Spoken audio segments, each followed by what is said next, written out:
अपनी खुशियों को अपनी फैमिली या फ्रेंड्स के साथ शेयर करना बहुत अच्छी बात है, पर पार्टी जोन से आप जितना जल्दी बाहर आ जाएं, उतना ही अच्छा होता है। छोटी सक्सेस को अपनी सीढ़ी बनाना चाहिए, उसकी खुशी में डूबकर मेन गोल को नेग्लेक्ट नहीं करना चाहिए। एलेक्स ने पूरा जोर लगा दिया कि वो प्राइज इज राइट में सही गेस करके प्राइज जीते। उसने प्राइज में मिली सेल्स बोट को $16,000 में बेचा, जो इंडियन करेंसी के हिसाब से 13 लाख रुपए का अमाउंट था। एलेक्स बहुत खुश था और कई दिनों तक दोस्तों के साथ पार्टी भी चलती रही। एलेक्स ने प्राइज जीता और पार्टी भी की, पर अपने गोल को वो एक भी दिन के लिए भूला नहीं। यही वजह थी कि वो हर पल अपने गोल की तरफ खींचा जा रहा था। जहां एलेक्स अपने लक्ष्य की तरफ स्टेप आगे बढ़ा रहा था, वहीं अपनी स्टडीज में वो पीछे खिसकता जा रहा था। उसके क्रेडिट्स कम थे, जिसकी वजह से उसे वार्निंग्स भी मिल रही थी। आप लोगों ने एक पुरानी कहावत तो जरूर सुनी होगी कि हमें कभी भी दो नावों पर पैर नहीं रखना चाहिए, नहीं तो हम कहीं भी नहीं पहुंच सकते हैं। ऑथर कहीं ना कहीं डिसाइड कर चुका था कि आगे उसे करना क्या है, और वो दो नावों पर सवार नहीं होना चाहता था। इसलिए उसने सोच लिया कि वो अपने पेरेंट्स को बता देगा कि वो डॉक्टर नहीं बनना चाहता है। वो अपने लिए तो खुश था, पर अपने पेरेंट्स के लिए उसे दुख भी हो रहा था, क्योंकि सालों से वो सिर्फ उसे डॉक्टर बनते हुए देखना चाहते थे। आप में से बहुत सारे लोग ऐसी प्रॉब्लम्स में कभी ना कभी जरूर फंसे होंगे, या फिर हो सकता है कि फ्यूचर में फंसने वाले होंगे। बहुत बार हम अपनी खुशी को सैक्रिफाइस करके दूसरों के बारे में सोचते हैं, पर हम ये सब करके ये भूल जाते हैं कि हमारी जिंदगी दूसरों की नहीं बल्कि हमें जीनी है। अगर आप अपने पेरेंट्स की सोचें तो अल्टीमेटली वो आपको सक्सेसफुल होते हुए देखना चाहते हैं।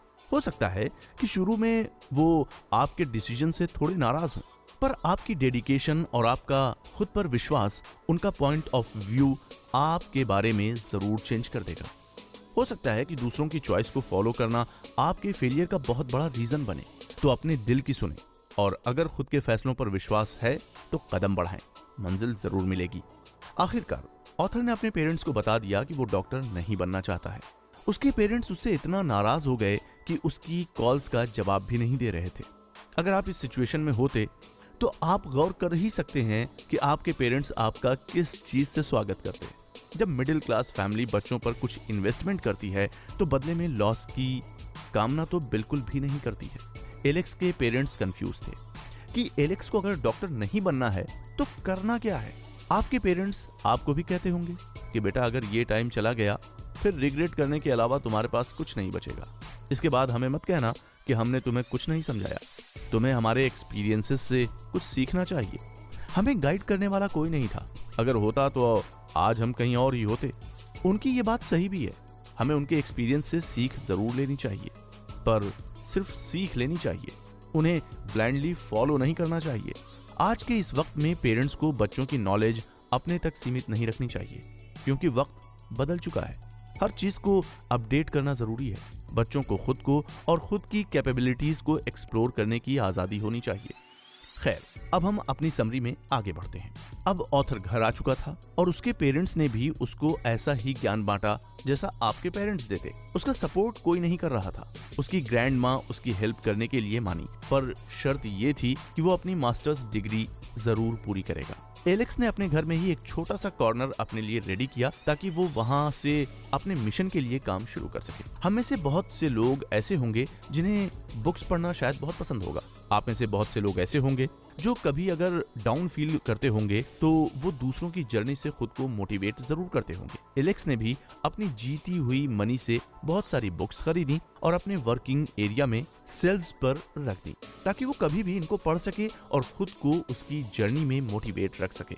आपकी जर्नी में आप अकेले नहीं होते, कुछ ऐसे लोग भी होते हैं जो आपकी मदद करते हैं अपने गोल तक पहुंचने के लिए। एलेक्स के भी कुछ दोस्त ऐसे थे जिन्होंने उसकी मदद की उन लोगों की लिस्ट बनाने के लिए जिनका वो इंटरव्यू कर सके। अगर आप सोचते हैं कि आपका जो ड्रीम है या गोल है वो अचीव करना टफ है और आप नहीं कर पाएंगे, तो आपको रीथिंकिंग करने की जरूरत है। आपका गोल अचीव करना उतना टफ नहीं होता है जितना कि आपको उसके लिए पहला स्टेप लेना मुश्किल लगता है, क्योंकि जब आपकी जर्नी शुरू हो जाती है आप पीछे मुड़कर नहीं देखते और आगे बढ़ने का रास्ता कैसे भी ढूंढ ही लेते हैं। पर अपना फर्स्ट स्टेप लेने से पहले आप बहुत कुछ सोचते हैं और कई बार नेगेटिव भी हो जाते हैं, और कई बार आपको बहुत लोग गाइड भी करते हैं कि आपको क्या करना चाहिए, पर करना वही चाहिए जो आपको सही लगे। क्योंकि कामयाबी इतनी इजी नहीं होती कि दूसरे के बनाए हुए लेआउट से आपको मिल भी जाए।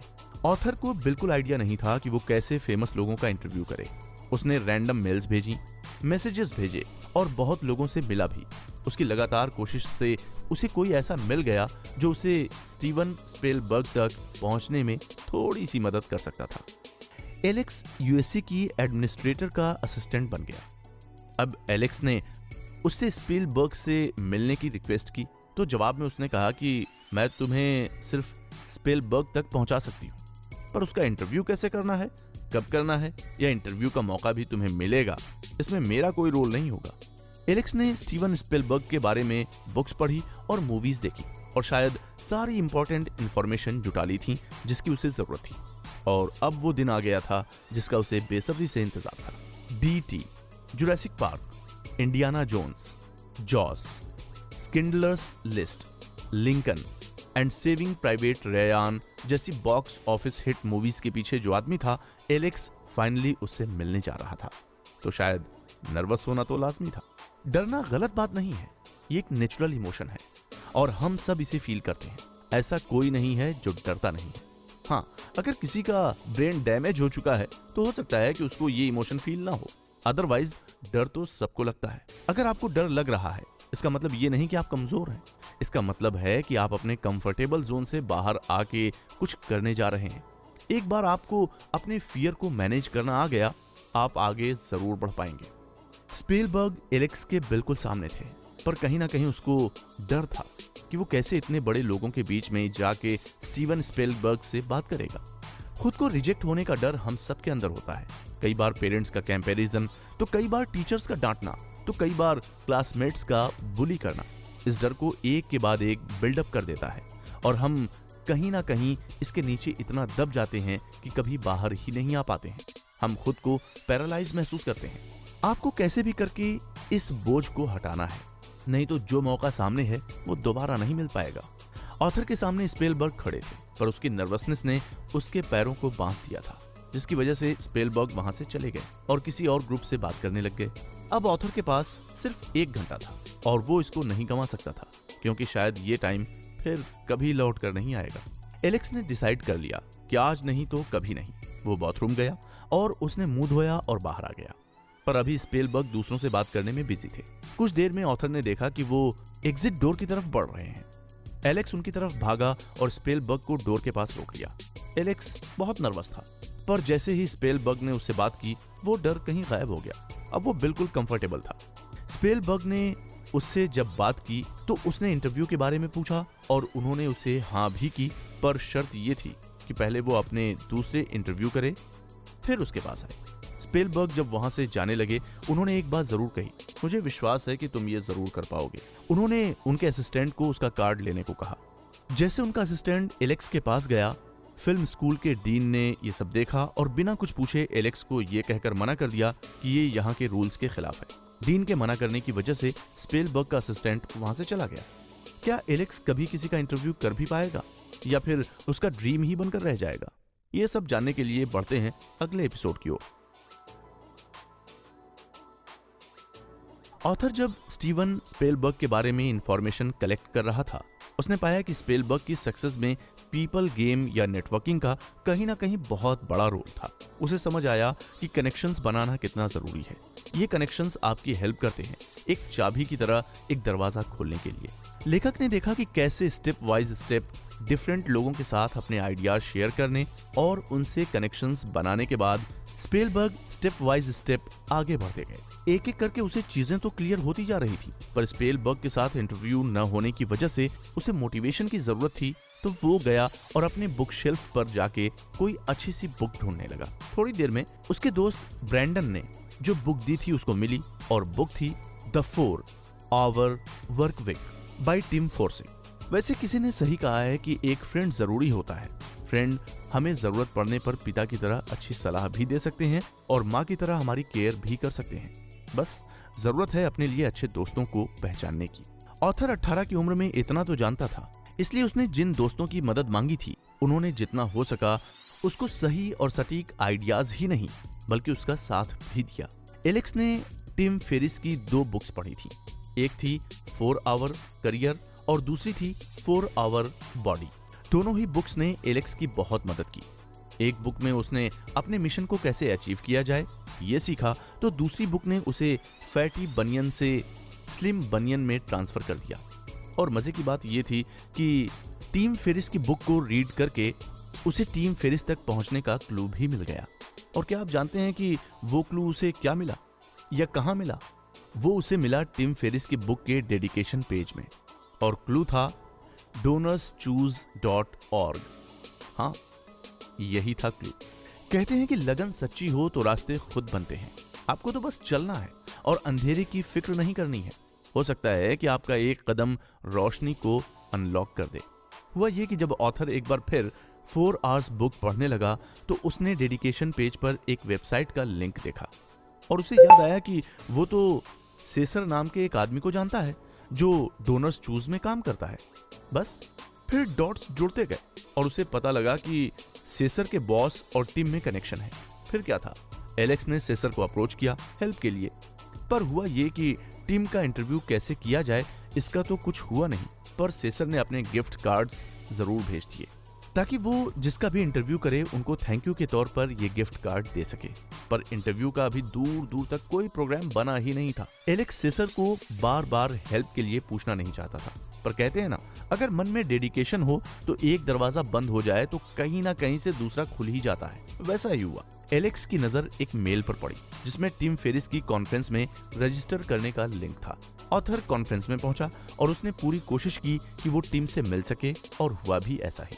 एलेक्स ने उसे वॉशरूम में जब अकेले जाते देखा तो टीम के साथ बात करने गया और टीम ने उसे कहा कि वो कुछ दिनों में उसे उसके रिगार्डिंग एक मेल भेजेगा। अब तो बहुत दिन बीत गए पर टीम का कोई मैसेज नहीं आया, पर एलेक्स इतना डेडिकेटेड था कि उसने उम्मीद नहीं छोड़ी और लगातार वो टीम को मेल्स एंड मैसेजेस भेजता ही रहा। और शायद उसी वजह से एलेक्स को वो मौका मिल गया जिसकी उसको तलाश थी। अब वो दिन भी आ गया जब एलेक्स टीम के साथ फोन पर था इंटरव्यू के लिए, और बहुत से क्वेश्चंस थे जो उसे टीम से पूछने थे। और पहला सवाल था परसिस्टेंस के बारे में। टीम ने इसका आंसर बहुत अच्छा दिया।